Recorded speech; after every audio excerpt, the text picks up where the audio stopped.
Thank you, Congressman, again for being here. A brief introduction. Congressman Chip Roy is in his first term representing Congressional District 21. He is someone who has a rather long history in Texas politics and policy. He's worked for both U.S. senators. He was Chief of Staff for Attorney General Paxton. And as many of you know, he spent a little bit of time here at the Texas Public Policy Foundation. If you don't know Congressman Roy well and have not met me, you will not know that our close friendship will not prevent me from asking hard questions. So if you know anything about friendships between guys, you know that in fact this might be a little bit of fun, right? So with that said, I have invited Congressman Roy to provide some opening comments. I think we will all benefit from hearing how he's seeing things in DC. I'm going to ask him a few questions. My desire there is not to dominate the Q&A. We'll turn it over to you as soon as we can, and we will maximize the time we have tonight. Congressman Roy.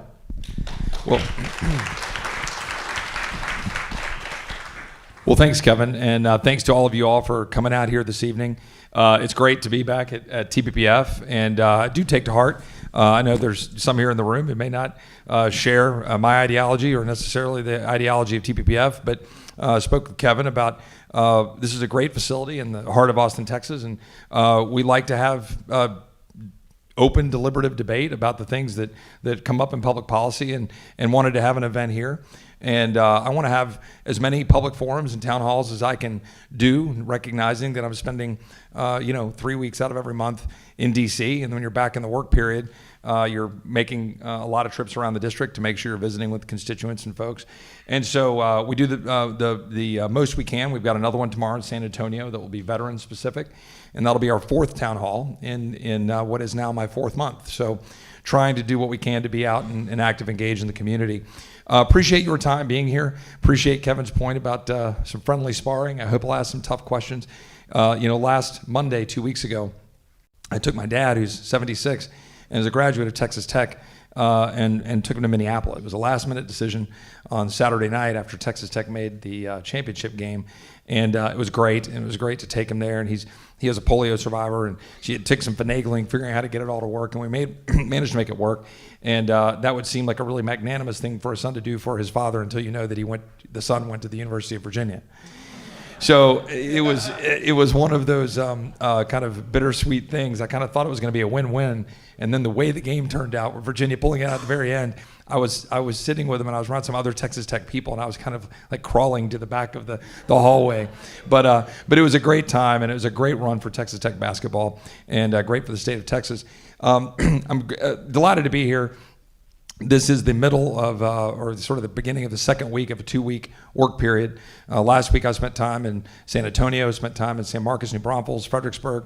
Back in San Antonio, the highlight of the week was being at the funeral, really it was a memorial service for Lieutenant Colonel Cole, who you might know was the last surviving member of the Doolittle raid, and listening to the account of his life and what went into that unbelievable effort by the United States to respond to Japan in the spring of 1942 was extraordinary.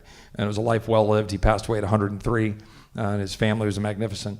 But it was inspiring being there with a lot of servicemen and servicewomen, and that reminds me why I'm doing what I'm doing. It's been an interesting over 100 days now. I don't know exactly what the count is. Walking in with your election certificate into the minority in a shutdown is an interesting environment in which to begin your elective public service.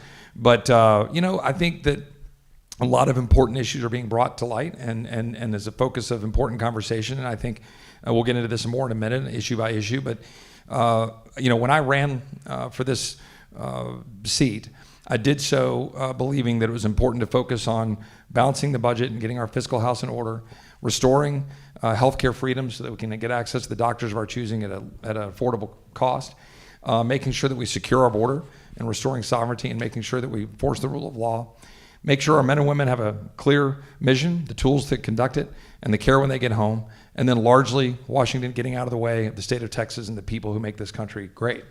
And that's what I ran on, and that's what I'm trying to execute on in Washington. It's what I'm trying to focus on like a laser. And obviously immigration has been front and center. Spending, I'm proud to be on the Budget Committee, on the Veterans Affairs Committee, and the Oversight Committee. trying not to get whipsawed too much by the news of the day, which is too often the case, and stay focused on those things that I campaigned on, and trying to vote consistent with those things in a environment where it's not always easy to know what's happening with the majority in charge throwing votes at you at the last minute. And and we'll get into this again in a minute. Importantly, trying to make sure in representing Texas 21, it's not reflexively Republican or reflexively pro-President Trump or anti-President Trump or anything else. It's reflecting the values that I ran on and reflects the values of Texas 21. There's been a number of times where I've voted counter to the party and voted counter to what some might think would be the president's choice. I voted, for example, to suggest that we shouldn't be in Yemen, and taking a position that I think, and I think, look, and this is an issue that crosses aisles, but I think it's important for us to have a robust debate about a 17-year-old authorization of force and what we're doing with our men and women in uniform. There's a number of other areas that we can get into issue by issue, but front and center obviously has been immigration and border security, and I'm sure we'll address that, and then spending, which I'm happy to get into in a little bit. But I'm honored to be here, and appreciate you all showing up tonight and participating in the process. So, Congressman, curious, just general impressions. You've been in D.C. now for several months. What have been surprises about what you would characterize as the swamp? Have any of those surprises been pleasant? So surprises and pleasant surprises. Look, pleasant surprises, almost a fifth of the House of Representatives is represented by freshmen. And I have been pleasantly surprised by the energy, enthusiasm, dedication, skill, commitment to America on both sides of the aisle by the freshman class that has come in energized, I think in part to challenge the swamp, even frankly, regardless of party, to kind of challenge the status quo and establish order. You've seen that a little bit in some of the breaks in votes on the Democrat side of the aisle, as well as the Republican side. And I think that there's some encouraging signs in that. I've been very impressed by a number of my colleagues in the freshman class, like Congressman Crenshaw in Houston, who's become a good friend, Congressman Wright from Dallas-Fort Worth area, the number of the folks that I've been working with that I've been very impressed with. I won't go to the list unless I leave some out, but it's been encouraging, including some on the other side of the aisle. Abigail Spanberger from Richmond represents a sort of reddish purple district in Richmond, Virginia. We were commiserating about Virginia winning the national championship just 2 weeks ago. But we also started talking about spending, budget, AUMF being 17 years old, other issues that we have shared concerns about. And this is, I think, where the nucleus of growing belief that maybe there's another way we ought to be going about figuring out how to govern, particularly on the side of spending. So that's been a pleasant surprise. So you went up there, actually, even before you were elected, I believe you announced that you would be a member of the House Freedom Caucus. What was your rationale in doing so, considering, fairly or unfairly, media across the entire spectrum determine or describe the House Freedom Caucus as being extreme? Well, number one, I'm a loyal guy. The House Freedom Caucus were with me early in a crowded primary. There were 18 people in that primary, and they got in behind me and supported me. So loyalty alone would dictate that I would saddle up with the Freedom Caucus. But it's not just that, because I believe very much that it's a group of individuals that are committed to, shockingly, freedom. And that shouldn't be such a unbelievable reality that in Washington you've got a group of people committed to freedom. And frankly, I would think people on both sides of the aisle would appreciate the extent to which there's sort of an independent vote there, based on principles and based on ideas that aren't necessarily about party, but really about our belief. And you can disagree with the beliefs, and that's fine. But it is a commitment that, by the way, receives the scorn of those in the leadership in our party quite regularly. If you're taking a position that isn't necessarily at odds with or isn't necessarily in accord with the party. I'll give you an example. Last summer, many of you know this, there was 2 votes on immigration that the House Republican leadership brought to the floor. It took a while to get there. In those votes, there were 2 bills that were similar but had some significant differences. Each bill dealt with border security in a way that would have increased judges, increased fencing, increased assets at the border, funding for Border Patrol, would have done a lot of the things that would be preventing the chaos we're seeing right now at our border. It also would have reformed our immigration system to be point-based instead of merit, points-based and merit-based instead of diversity visas and family chain migration, and would have transformed our immigration system for labor supply and made it a more modern system. It then dealt with status for those here. One of the bills in that status would have had a path to citizenship for 3, 4, 5 million people, depending on how you count and assume that the numbers would have worked. A path to citizenship. The second bill had the same rough structure with a little bit more security and had status only, not path to citizenship special, for just the Dreamer class, give or take. Each of those bills were voted on. Not a single Democrat voted for either bill, not one. 121 Republicans voted for the first bill I described. 191 Republicans voted for the second bill I described. In that lot was the Freedom Caucus. The Freedom Caucus voted for a bill that provided status for the so-called Dreamer class. Now, a lot of the members of the Freedom Caucus don't support doing that as an initial outset. And frankly, a lot of their supporters don't support that. But they were willing to do that in compromise. Yet they're often held up and excoriated as being line in the sand, unwilling to compromise. But who's unwilling to compromise? How about the 0 Democrats that supported either one of those bills that would have vastly modernized our immigration system and would have helped us avoid the state where we have today, where 100,000 people were coming across our border in March alone, 16,000 in Texas alone last week. These are unbelievable numbers, and it's something we could have avoided if we had done what we should have done. So what's the path forward on immigration? I mean, you look. Any observer looks at the landscape. They know that Congress is divided. They understand that the president, for better or for worse, depending on your perspective, has staked out a position that not everyone in Congress agrees with, to put it mildly. We have the media who have glommed on, for better or for worse, into a sometimes sensationalist view of what I see as a crisis. I don't mean that in a way to add to the sensationalism.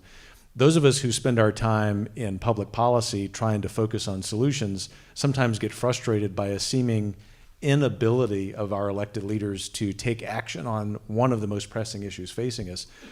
I guess what I'm asking for in a long-winded way is some optimism that some common sense deal can get done on immigration, but what I think most of us in this room would say, regardless of our perspective, is that we're kind of pessimistic that that's going to happen. It seems as if each side has a vested interest in the status quo, which is a real shame considering what's going on at the border. Well, first, I think it's important to look a little bit about what's happening at the border. Let me offer some perspectives that may or may not be shining through the media presentation. I went down in January to the Rio Grande Valley sector with my friend Dan Crenshaw, met with Border Patrol, met with some people in the media, not in Border Patrol, tried to get a firsthand glimpse of what was happening, sat down at the Rio Grande Valley. We witnessed and talked to a number of people who were crossing the river, talked to them in Spanish, talked about where they'd been, why they were coming, what they were doing as they flowed, literally hundreds that day that I saw personally, get onto buses, get transported around, and then get sent to a processing center before being basically caught and released, right? Get processed and then distributed out into the country. That was what was happening in real time.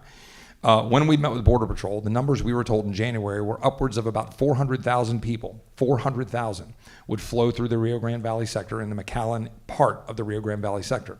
200,000 would be apprehended, 200,000 would not be apprehended.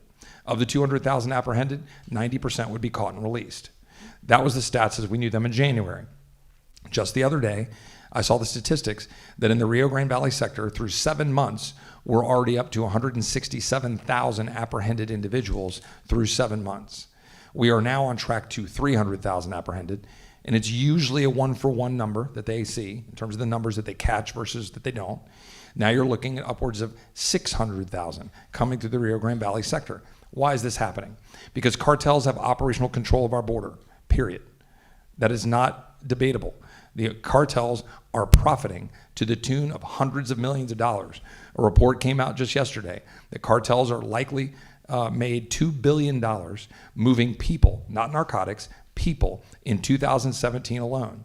We know that the Reynosa faction of the Gulf Cartel, moving people through the Rio Grande Valley sector, are making hundreds of millions of dollars getting them across, but also keeping them in stash houses and using leverage to get them to make payments back to them once they get across the river.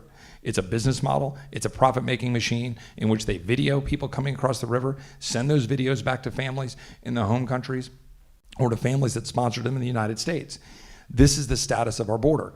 Tamaulipas, the state directly across from McAllen, is a level 4 state under our State Department. That means it's a no travel zone. It's more dangerous than Honduras and El Salvador, than places where people are coming from. This is literally across the border of the United States. Why? Because 32,000 people were murdered in Mexico last year. Because Tamaulipas is at the epicenter of that. Because the Gulf Cartel is so powerful and so dangerous. This is the state of our border. 100,000 people apprehended in March alone across our border. This is unsustainable. And this is what's happening. Our Border Patrol is overwhelmed. They can't even process them anymore in trying to catch and release them. And this is causing a burden that we can't sustain. What is the consequences of that? People are getting through who are in fact dangerous. Do we know the exact extent of that? No. But we know through intelligence that MS-13 operations are growing in communities in Texas, including Temple, and places far removed from the border. We know that we've got people coming in that have convictions and crimes and criminal histories that we would want to be aware of if you were processing them normally. We know that there's a problem with narcotics that are flowing, not just at the ports of entry, as my colleagues on the other side of the aisle would like you to believe, but the 113 pounds of fentanyl that were caught between the ports of entry in the first 6 months of this fiscal year. 113 pounds of fentanyl. Fentanyl in a sugar packet is enough to kill everybody in this room. 113 pounds of that was caught between the ports of entry. This is an undeniable data point that we talked about in a hearing before the United States House of Representatives. So the path forward, in my opinion, is end cartel ownership of our border, stop allowing cartels to use our asylum laws as a profit center machine by enforcing our asylum laws, making credible fear determinations at our border, which currently are being exploited to get people across our border to move people for profit. So we go to the border, make credible fear determinations. Are you a person who is from a country where you have a credible fear of persecution? That's what our asylum law is supposed to be. It's not supposed to be, are you in a bad economic climate? Do you have a bad state at home? Did you lose your job? All things that are concerning for those individuals, and we as Christians and compassionate individuals should care about. But as a country where sovereignty matters and the rule of law matters, we need to enforce our law at the border between the ports of entry, force people to go to embassies and ports of entry so that we can regain control of our border. That's what I think the president wants to do, but he's getting pushback from Ninth Circuit judges and from bureaucrats in his own administration that they're trying to work through. Thanks for that. I suspect you'll get some follow-up questions from the audience on that. So we'll move from one easy issue, immigration, to another one, healthcare. So what's the solution on healthcare? In 30 seconds. 2 minutes or less. Good luck with that. So I believe, and I'm fairly well public about this, that the solution to healthcare is 180 degrees the opposite of what you're hearing from the left, what you're hearing from Bernie Sanders and believing in universal healthcare, and what you heard AOC say yesterday in terms of VA for all, and what you've heard others say in terms of Medicare for all. And Republicans need to stop, and conservatives need to stop playing on the field that Democrats want us to play on, which is the false notion that coverage as a singular variable is the thing we should focus on the most. That is not what we should be focusing on, because crap coverage is still crap, and we need to stop pretending it's not. We need to focus like a laser on making sure people have access to the doctors of their choice, can afford it by driving competition, have access through health savings accounts to carry their insurance from one job to another and have portable catastrophic care, be able to go to health sharing ministries like many people are doing now to end run our broken system, which was broken even worse by Obamacare, and create a market like we do in every other facet of life, in food, shelter, clothing, and the basic necessities of life, and make it to where you can have 21st century iPhone-style healthcare. Instead of having what we have now, which is essentially single-payer healthcare being managed by insurance companies. You get sick, you have a problem, you call some bureaucrat who works for Aetna or Blue Cross in Omaha, Nebraska, who's 25 years old and is not a doctor, and that person looks at a schedule and says, that MRI will cost you $2,800. And you go, what? I can go down the street and get it for $400. Or you go to a doctor and the doctor says, well, don't worry, we'll take care of you. Your copay will be $240 and we're going to charge the insurance company $600. But then you go to a direct primary care doctor, and that doctor performs the same service for $45. Go talk to direct primary care doctors today, operating in Texas 21, who are providing great healthcare service at market rates that you can afford. Talk to health sharing ministries where people defray costs in collective communities. Talk to people who are at health savings accounts where you can save the money. And the last point on it is, we are in a broken system where the concerns about pre-existing conditions date back to wage controls after World War II And the response was that employers started providing health care. And now when you lose your job or leave your job or choose to leave your job, you're worried about losing health care. Instead, you should be able to take your health care with you, just like you do your life insurance, just like you do your homeowner's insurance, just like you do your car insurance. And you can have that. Your employer can subsidize a health savings account, put that in there, and then you can keep the insurance. You can get a tax break on your insurance so that there's an equal playing field between employers and individuals who are self-employed. This is all possible, and we act like it's not.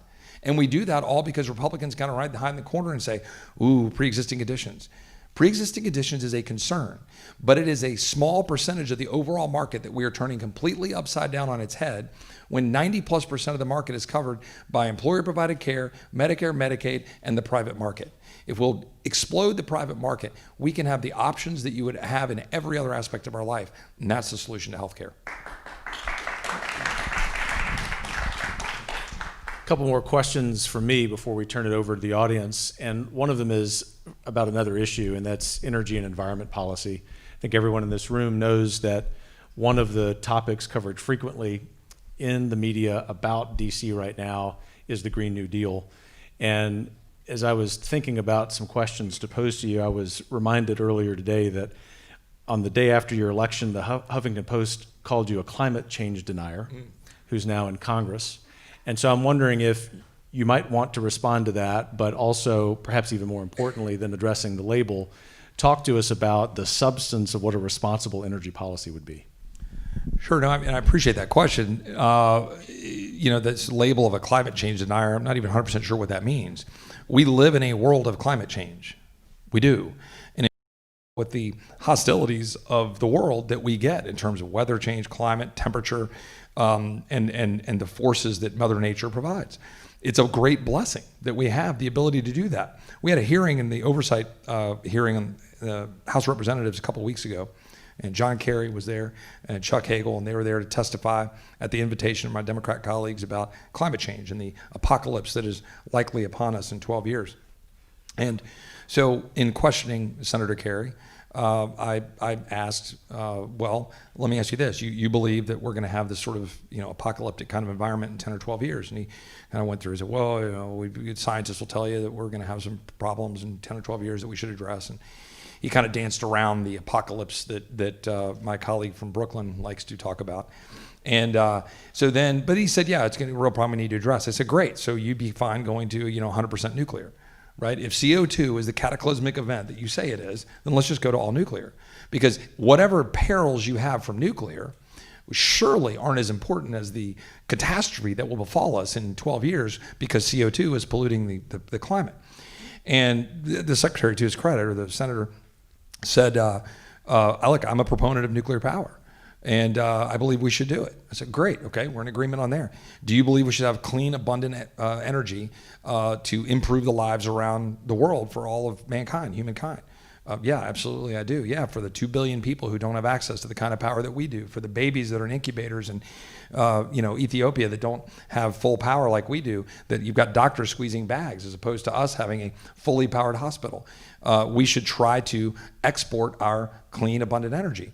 Yeah, I think we should have that for the world. Great. Do you believe in supporting liquefied natural gas and exporting it from the world, from the United States to the world? Yes. Senator Kerry agreed with that. Do you agree that we're reducing CO2 emissions in the United States by 25% because of our clean burning natural gas? Well, why, yes, that is true. These are the kinds of things you talk about, and you talk about how lives are improved around the world because we have access to clean, abundant energy. You talk about the positives of that. And that's what I think we should be talking about. Talking about whether or not a degree or two of impact about CO2 production, we're going around in circles. Because some people are going to say X and some people are going to say Y. I say, fine. If you believe that the production of CO2 is so cataclysmic, let's get busy embracing the policies that are going to actually change it for the world. Make India and China be more along the lines of the United States, which is leading the world in CO2 decreasing. And by the way, let's recognize that you cannot have the panacea be so-called renewable energy when you've got places like Georgetown that claim to be 100% renewable and are clearly not. and they're clearly now ruining what they sowed and trying to claim that they're 100% renewable, because you can't be 100% renewable. That's the truth. The fact is, the wind and solar we've got in Texas, we lead the nation in wind power. Yet at max, it's in that 15 to 17% range of our grid. At peak, it's less than 10%. And in fact, there's studies that show that when you reach it to a certain level, you're reducing your ability to be able to cover your power with renewable sources. Maybe we'll get there one day, but let the market bear that out. Right now, let's not fool ourselves into believing that you can power the world with this, and let's get busy doing what we know we can do with clean burning natural gas and fossil fuels. Thanks for that response. I think what we'll do, since we're halfway through the town hall, if good with you, Congressman, sure, is move to some audience questions. So the way this works is we have a couple of TPPF colleagues who have microphones, one TPPF colleague, so there'll be a little bit of interlude. And he has a microphone, and I will recognize you, and Clint with the microphone will come up to you, and he's just going to hold on to the microphone so we can make sure we cycle through as many questions as you would like. And if this is the first time you've been here, then know that what's now known as the Roberts Corollary is aimed at no particular group at all. It is that please phrase your comment in the form of a short question. So that's a polite way of saying, if you're long-winded, I am, as politely as a Southern gentleman can, going to step in and ask you to get to your question. Please take no offense at that, because it can happen. And if I might echo that, I'd like to get as many questions as we can in a reasonable period of time. So please do keep them short and brief. I'll answer as many as you want to throw at my way. I'm fine doing that, but let's try to get through them in reasonable time.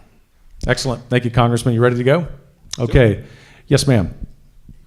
Hi. Do you know what happens to ice at 32.1 degrees? You're going to tell me what cataclysmic event I'm about to hear about.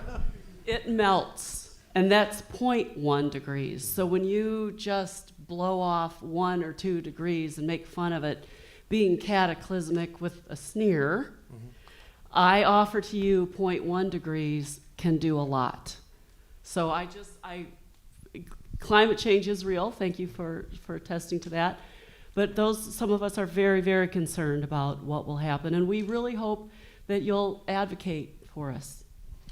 Well, appreciate the question. I'm of the belief that if there's a problem that we think exists because of climate change, we should look at it and we should address it. My view is that we are far better off, humanity around the globe, we are far better off with abundant, clean energy. Worlds and lives are made better.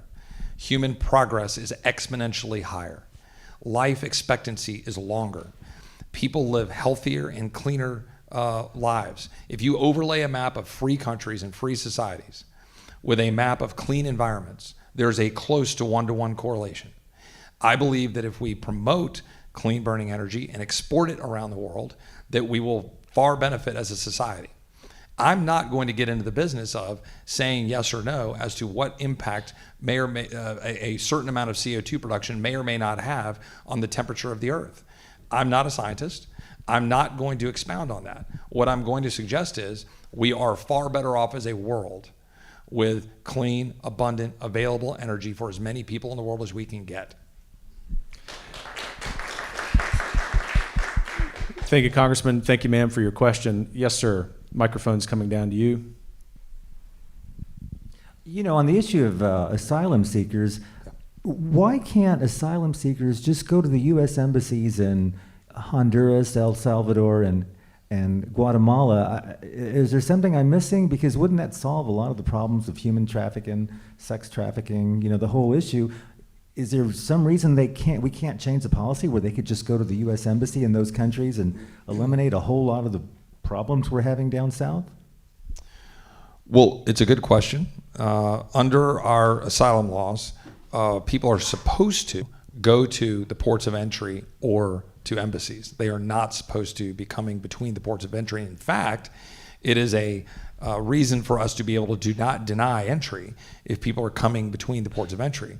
Unfortunately, as we were trying to do that, a Ninth Circuit judge had an injunction on that, saying that we can't do that. The law is fairly clear that we can. The fact of the matter is, under asylum law, to your point, 99% of the people coming across our border are not going to qualify under the definition of asylum that's there for people who are being persecuted and have a credible fear of persecution in their home country. Rather, we've got a lot of people who are coming here because, God bless them, and I don't blame them, they want a better way of life. But importantly, the cartels are profiting by driving people here. There was literally and figuratively, by the way, there was a story in the either Tribune or Dallas Morning News in the last 48 hours chronicling a father and son who had come here from Guatemala and had talked about their journey, had talked about the difficulties of the journey, talking about paying a coyote, the difficulty of getting across the border, getting held in El Paso, then getting to Dallas, going through the whole process. And it was harrowing and it was troubling. We as a society should not like that there are migrants going through that kind of a path to come here. I might add, it is because we're allowing it to happen by not doing our basic duty as a sovereign nation to secure our border. We're not applying the appropriate asylum laws, and we're having catch and release policies that we shouldn't have in place that is encouraging people to come here and encouraging cartels to profit on it.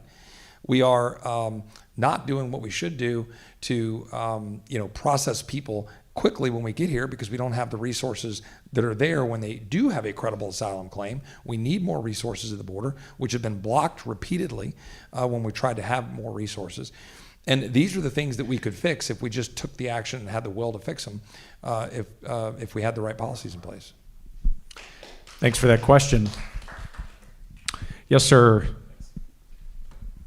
Okay.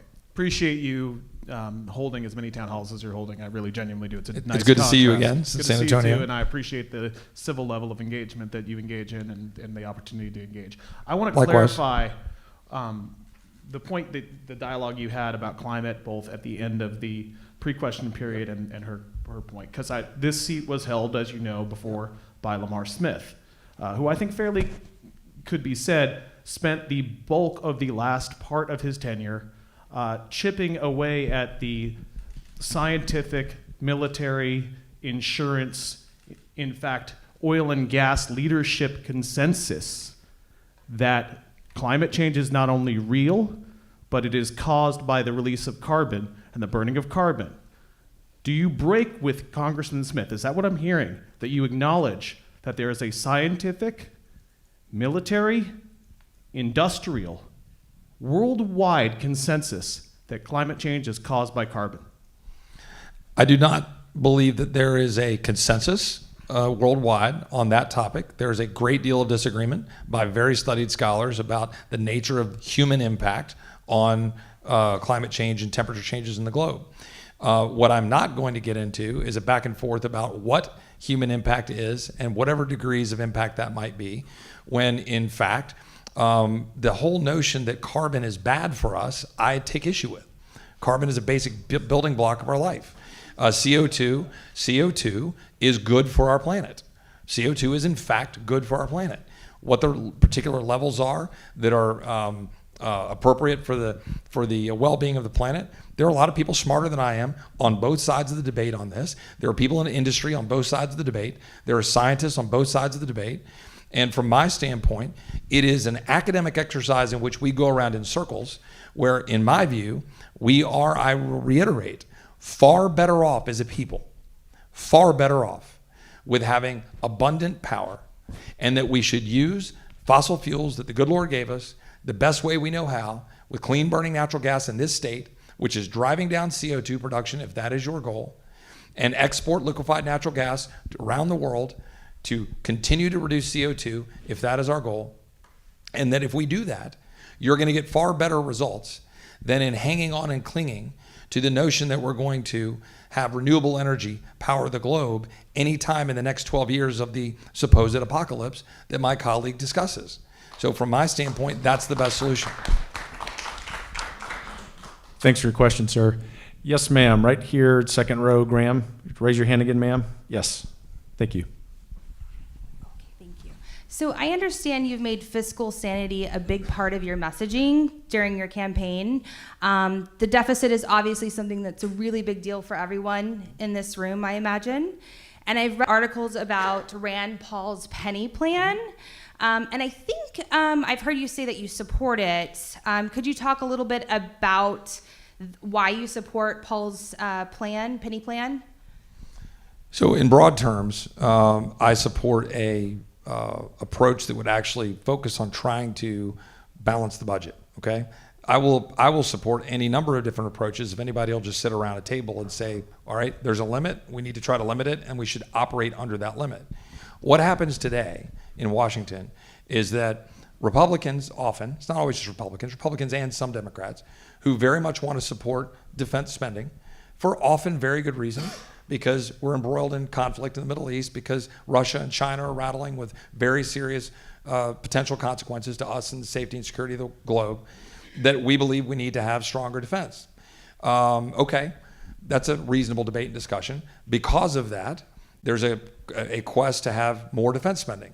So now we're at $708 billion last year, $733 in the Democrats' spending level mark, $750 billion in the president's budget and what came out of DOD. Meanwhile, then there's a question on non-defense discretionary spending. It will not surprise you that my Democrat colleagues want to see more plus up of non-defense discretionary spending.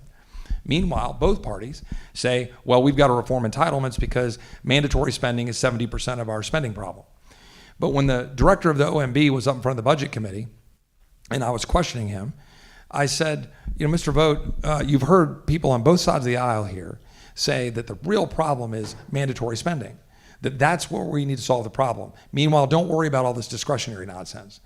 I said, what was your response and your analysis as the director of OMB to the great plan that was put forward by both sides of the aisle, where they locked arm on the Capitol steps and they went in front of everybody and they introduced their plan and gave a big press conference? And Mr. Vogt kind of looked up and said, that never happened. I said, I know it didn't, because it never happens, because they won't do it, because it's a lot easier for members of both parties to go and campaign on a balanced budget amendment or go and campaign on the need to reform entitlements in this sort of vague sense, and then go back and say, but meanwhile, we're just going to bust the caps that are in place on discretionary spending, whether it's defense or non-defense discretionary. That's precisely what happened under Republican-controlled House, Republican-controlled Senate, and a Republican White House the last 2 years, to the tune of $330 billion over the caps. When I asked the Democrat leader, Steny Hoyer, when he was testifying in front of the Budget Committee, I said, Mr. Hoyer, I'm new here. I don't come with any of the expertise or the baggage. I don't know, tell me.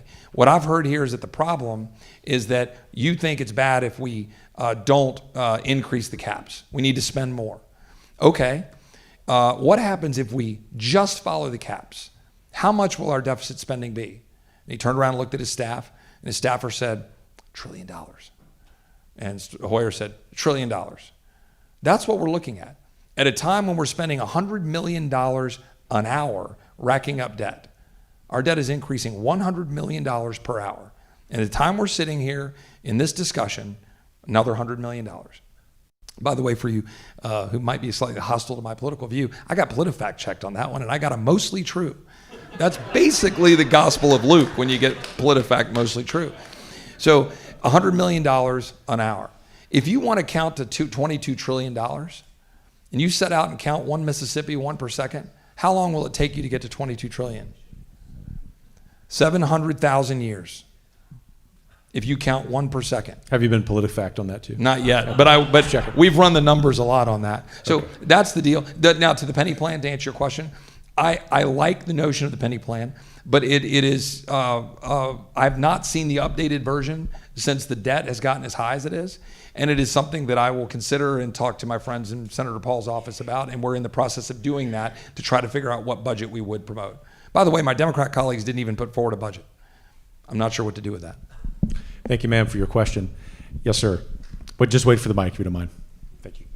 So thank you for being here, Congressman. Speaking of campaigning, this is kind of a tough question for people to answer, I think, when they have to campaign every 2 years. But on the topics of entitlements and then more federal laws, a lot of so-called small government conservatives and Republicans will campaign on, we need less laws, or we don't need more laws, or we need to reform our entitlements. And then once they get to D.C., we don't ever see any of that. So now that you've been in D.C. for a while, do you have any opinion on that? Is it because they are afraid that it's a campaign issue they don't want to touch when they come back, or why do they not seem to actually follow through with less laws and actual entitlement and spending reform when they get there? Well, two slightly different topics, but related, about whether people fulfill their campaign pledges when they get to Washington on the notion of reducing the number of laws or the size and scope of government, I think is what you're getting at, and then very specific to the issue of Medicare, Social Security, mandatory spending, entitlement reform. In the general point, I believe to some degree it's the inertia of the town. You know, you go down to the floor of the House of Representatives, and the majority will put forward a bill that you may have just found out about that day what it was going to be voted on, because it came out of committee a long time ago. Maybe it didn't go through committee again this year. You have some information about it, but you're still trying to piece together what they put in there. And then you get, even by your own leadership, a motion to recommit that has some amendment in there that you haven't looked at until you literally get to the floor because it wasn't shared with you. And then you figure out what's in that. By the way, I've voted several times against my own party on some of those issues, trying to hold the line and believing that I think government should be smaller, or that I should stand on my principles on, for example, the Yemen vote and some other ones. And so there's kind of an inertia to the town on some of those things where just bills get passed. Another one that will no doubt come up by somebody in a question is, like, for example, the Violence Against Women Act. So I voted against the Violence Against Women Act. So I must clearly be a horrible person who supports violence against women, because that's what will be said. That's what the campaign commercials will be run. It's already being said. But my obligation is to defend the Constitution, to focus on what I think the people of this district want. And just because you title something like the Violence Against Women Act, and then bury in it a lot of things that are contrary to the principles of this district, doesn't mean you should vote for it. Yet I sat in a Republican conference meeting in which Republicans marched to the microphone in a private meeting saying, and I won't mention names because it was private, but marched to the microphone saying, well, I don't know if I can vote against that because it's, Violence Against Women Act, I'll just get beat up in my district. Meanwhile, it's got provisions in it that they violently oppose, that they know that they believe is bad for their district and for the country. And yet, well, I don't know if I can vote against that. Why? Because it's titled what it's titled. That's Washington. That's the swamp. That's what people are sick of. That's what the president ran against. On the issue of entitlements and or Social Security, Medicare, it's just, look, Paul Ryan, I didn't always agree with him, okay? I disagree with him on a number of different levels. But credit to him where credit is due. He tried to take on figuring out a way to reform Medicare and Social Security, particularly Medicare. Premium support was his version of doing it. And there was some reasonable, I think, thinking behind that. Didn't agree with every aspect of it. But you will recall that there's commercials running about him pushing Granny off the cliff. Well, guess what? Granny is going off the cliff in 8 years because Medicare's out of money, because we have $22 trillion of debt, because our leadership won't do anything about it. And for those of you that are going to claim corporate tax increases and then raising taxes, you can't raise taxes enough. You cannot do it. You cannot raise taxes enough to pay for Medicare, to reform it and to get it to work right, to pay for what we need to do to get out of $1 trillion of debt. Right now, we are having 3.1% economic growth for the first time in my recent memory. We've had a decade of 1% to 2% economic growth. If you want to get our economy going, if you want to be able to pay off our debt, you have to have economic growth to do it. And by virtue of putting more money in the hands of the people of the United States, we're at a place where we have 3.1% economic growth again for the first time in a long time. Thanks for your question. Sir, yes, you've been patient. Right there in the middle, Graham. Thank you. The mic's coming around to you. Thanks.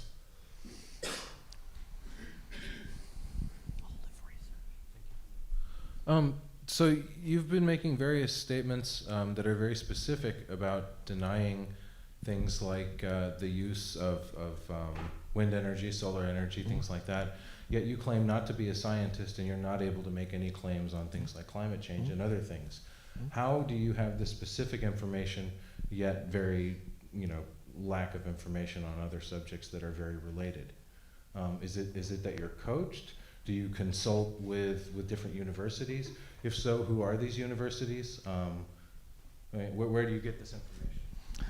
Well, information is available in a number of different sources. Okay, well, I'll answer the question. In my time, we get information from a number of different sources, right? All of us digest information from a number of different sources.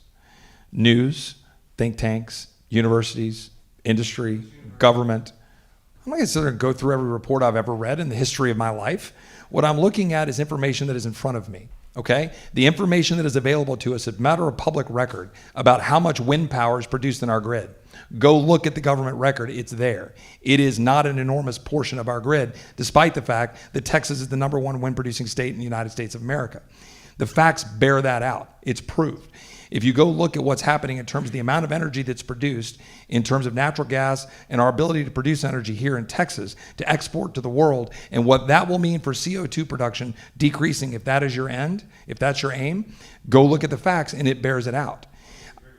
Okay, well, study the reports that are out there and talk about how, and why John Kerry testified in a hearing there, in theory, to talk about the apocalypse of climate change, about why exporting liquefied natural gas is good for the world, why exporting liquefied natural gas is better for reducing CO2 around the world.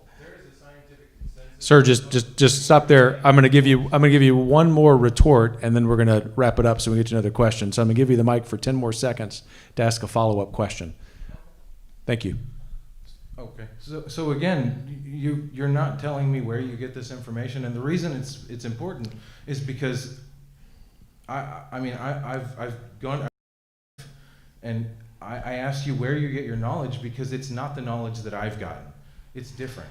So I've had very few people deny the fact that CO2 reduction in the state of in the United States of America is going down, and that it is going down in large part because of a conversion to clean burning coal, to clean burning natural gas, and that is driving down our CO2 production.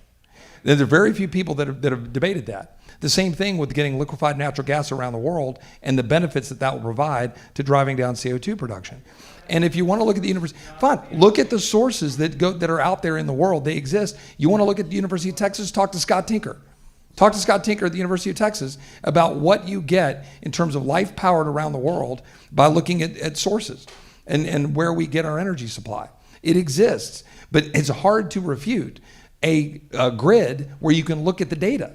The data's there. Look at our Texas state government data. That's all available for public consumption. Thanks for the question, sir. Come down to this side of the room, ma'am. You've been patient down here at the second row.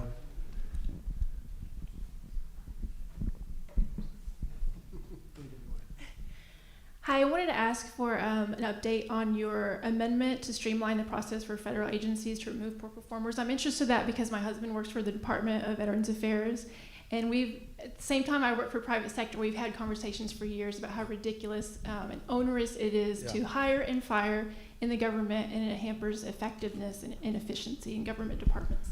Well, I appreciate that question, and what the lady's referring to is in the Oversight Committee when we were voting on another measure that I can get into, but I offered an amendment that would have streamlined, as she roughly explained, the process for removal of poor performing federal employees.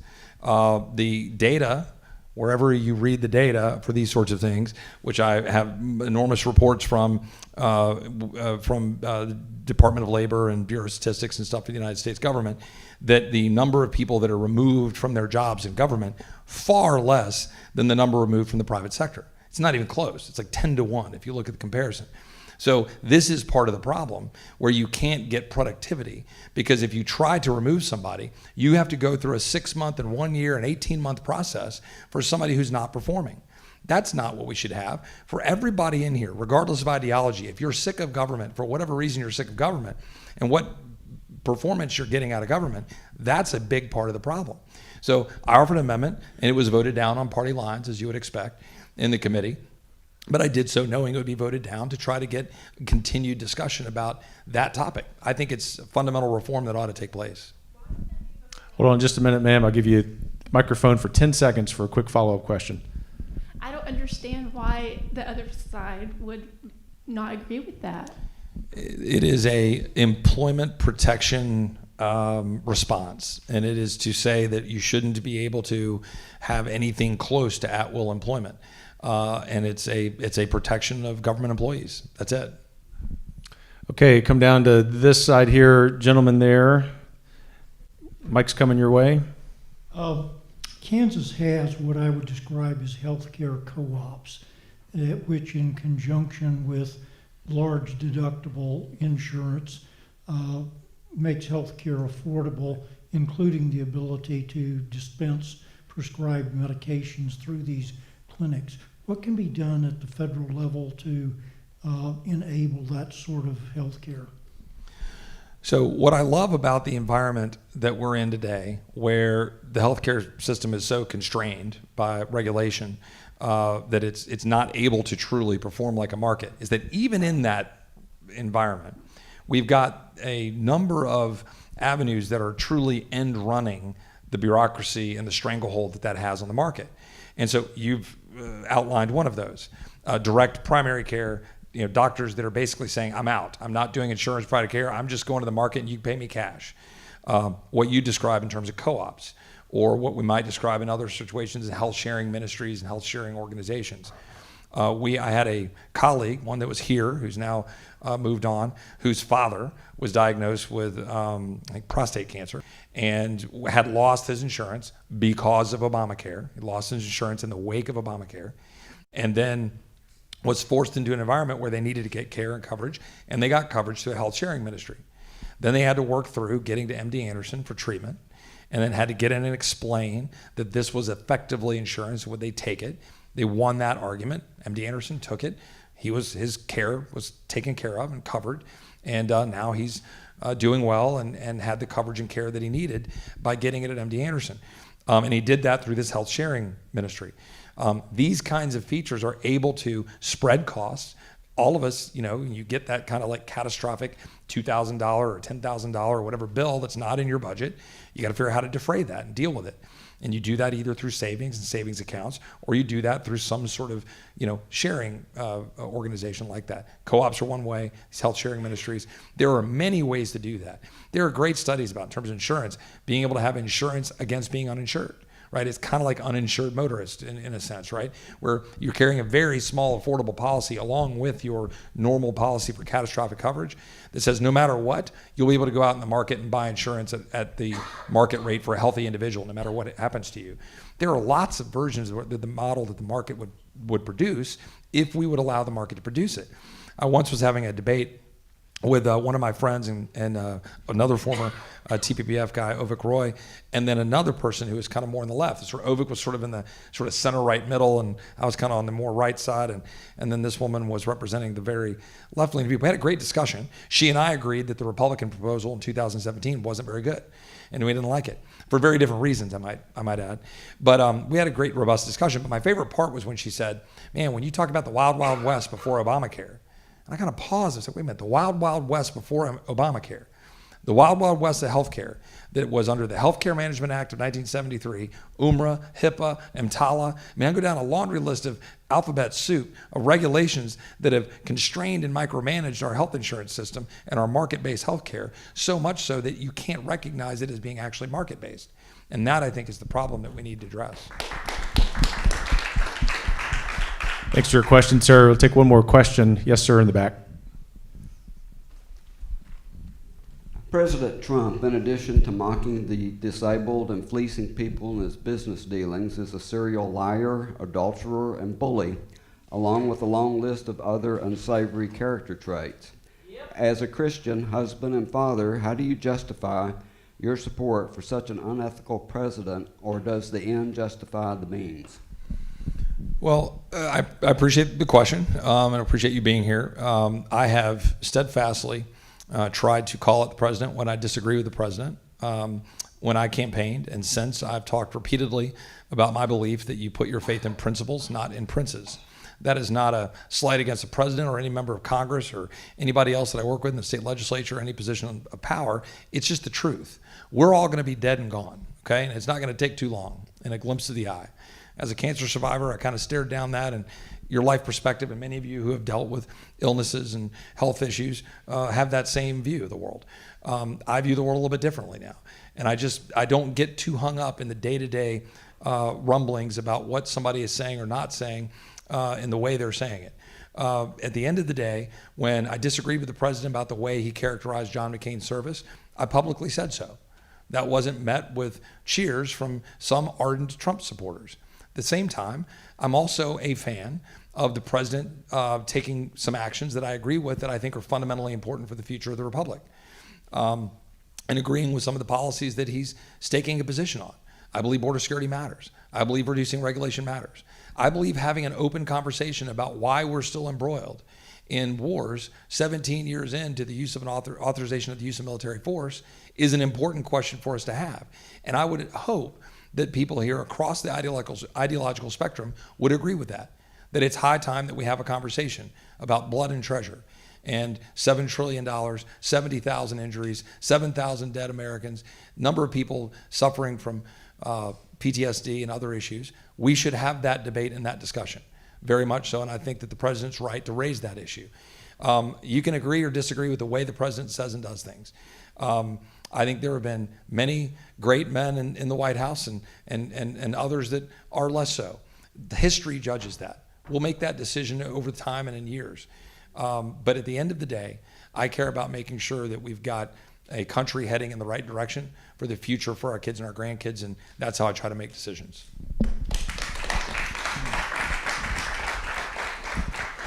Thanks for your question, sir. And for all of you, thanks for your decorum here tonight. We are out of time. I know there are some other questions. Congressman may be around and able to ask some of those questions. You certainly can do that if he's sticking around. I just want to thank you very sincerely for a wonderful civil conversation.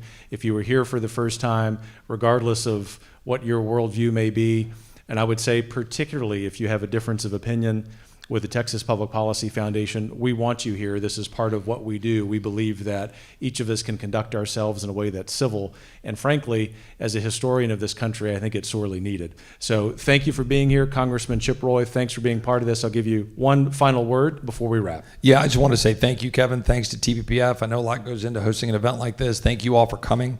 I know and recognize some faces from across the district. Not all of you are within 5 minutes shouting distance here, so thank you for coming in for this. I will stick around and try to chat with as many people as I can. I would ask some forbearance. My son's Little League game is underway, and I'm going to try to catch at least the last couple of innings of it, but I will stick around and chat with a few folks before I try to head to catch it. So thank you all for coming.